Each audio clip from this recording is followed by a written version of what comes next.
Mengingat pentingnya dari target market ini, maka mengetahui cara menentukan target market ini bisa menjadi strategi bisnis yang bagus. Tetapi bagaimana caranya?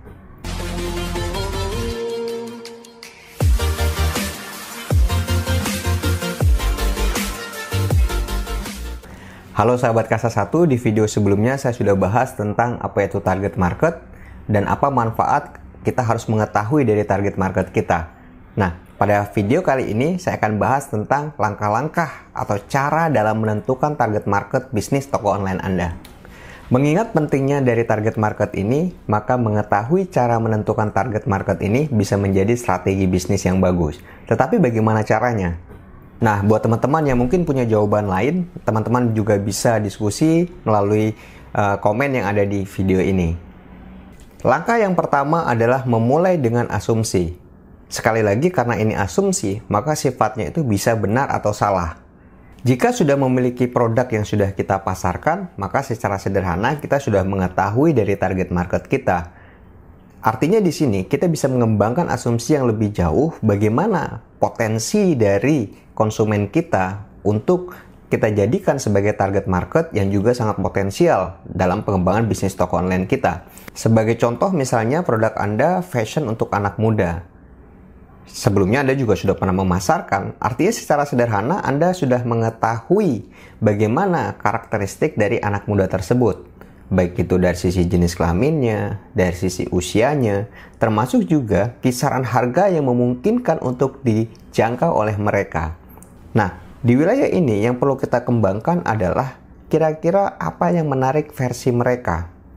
Apakah yang menarik versi mereka itu terkait dengan kualitas, harga, pelayanan, atau kemudahan dalam melakukan transaksi. Nah, kita coba untuk kembangkan asumsi-asumsi kita dalam menjangkau target market yang potensial kita tersebut. Nah, tetapi ketika produk Anda ini masih baru, maka Anda dapat mengembangkan suatu asumsi bahwa kira-kira produk dan layanan saya ini untuk siapa. Nah, di fase ini ada beberapa hal yang bisa Anda kembangkan. Yang pertama adalah menetapkan dari sisi geografisnya. Ketika kita memperhatikan aspek geografis ini, maka kita bisa menyesuaikan apakah produk ini akan dipasarkan secara lokal, nasional, atau internasional.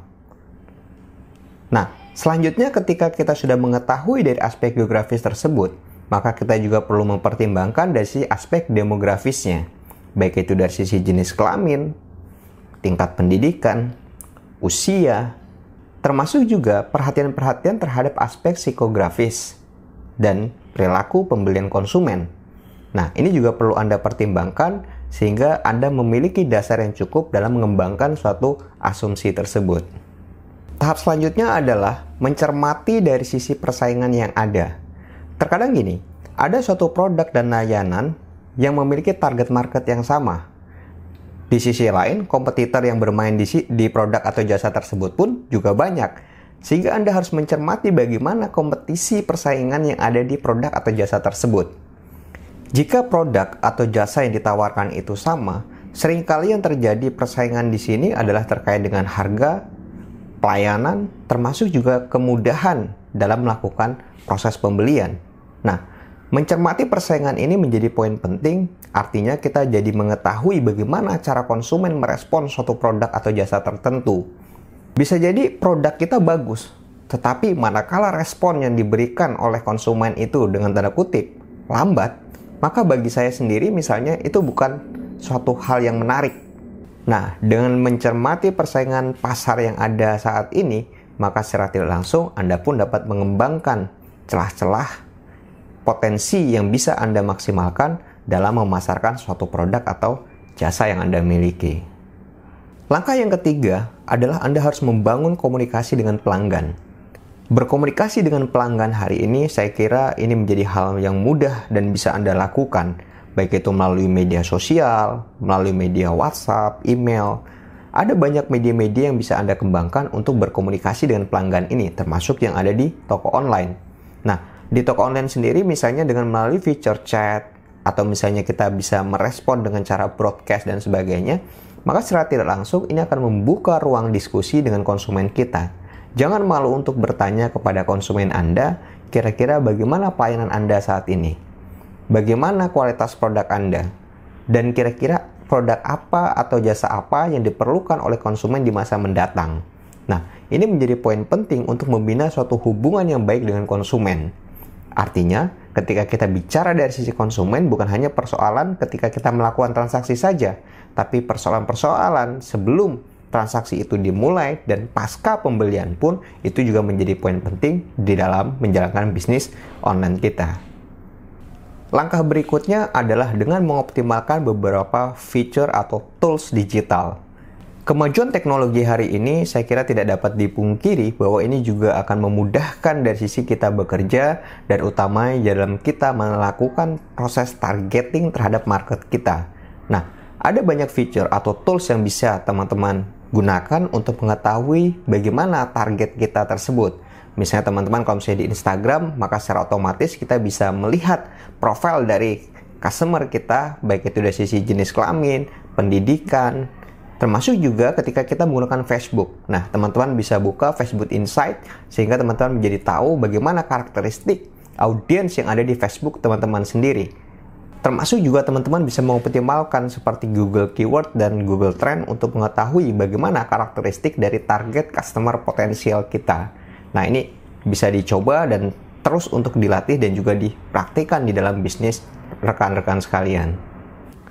Langkah berikutnya yang bisa kita lakukan adalah menetapkan buyer persona. Buyer persona ini bisa saya katakan sebagai representasi dari customer Anda.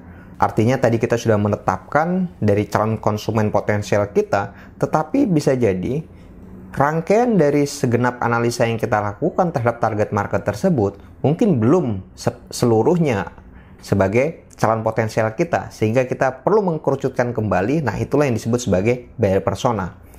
Untuk menetapkan buyer persona ini, maka kita perlu memperhatikan dari si aspek geografisnya, demografis, psikografis, dan behavioristiknya. Misalnya saya contohkan, jika tadi produk Anda adalah fashion anak muda, maka buyer persona Anda adalah laki-laki, kemudian berusia antara 20-25 tahun, memiliki penampilan yang menarik, suka bergaul, dan aktif di media sosial. Nah, ini bisa jadi langkah awal Anda dalam menetapkan buyer persona Anda. Nah, tinggal Anda mengembangkan bagaimana menjangkau buyer persona ini. Poin penting yang perlu saya sampaikan di sini ketika kita bicara tentang buyer persona, bahwa buyer persona Anda di sini tidak bersifat tunggal. Artinya Anda dapat memiliki beberapa buyer persona. Misalnya ketika saya melakukan Big Ramadan Sale di Shopee, ya, lalu kemudian juga ketika saya melakukan big sale untuk Meet Your Sales 88 atau mungkin untuk Harbolnas 1212, maka secara tidak langsung saya pun memiliki beberapa buyer persona yang itu tentu berbeda dan itu sangat disesuaikan dengan pertimbangan tadi, aspek geografisnya, demografis, psikografis, termasuk juga behavioristik dari target customer saya.